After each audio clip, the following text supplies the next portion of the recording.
Something that's a little bit different about the Flawless blades is that they have a lot of areas of exposed skin, and none of the Emperor's Children models that I've painted so far have any exposed skin. So I need to figure out what exactly the kind of paint scheme I'm going to use for their flesh is going to be.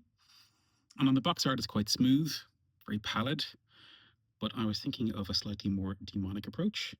So something a bit like what I've done here on this Chaos Spawn, or even the sort of weird gross flesh on this Myphitic Blightholder.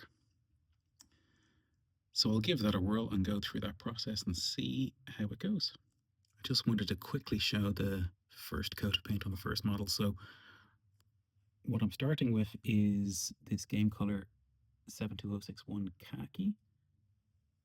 And I've just gone over all of the skinny areas with that. And I've also used it as a base coat for things like belt and pouches.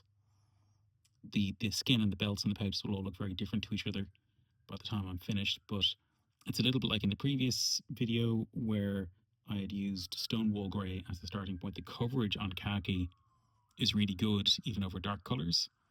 And so rather than starting with a paler flesh tone and having to do loads of coats and work my way back down to the darks, in this instance, again, it's just easier to start with a darker shade like khaki and work my way up to the lighter colours.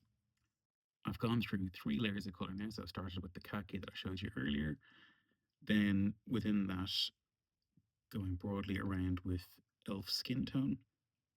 And then finally on the most raised areas with pale flesh. And so here's what that looks like now. And I'm going to add some washes in to smooth that out a bit and also make the dark parts darker.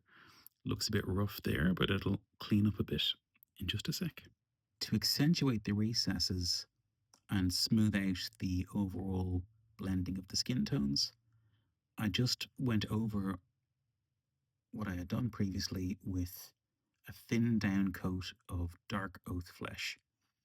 That helps you really to pick out the details and make it look that bit smoother. You probably see it a bit more specifically in the, say, things like, if I can get it to focus, like fingers, where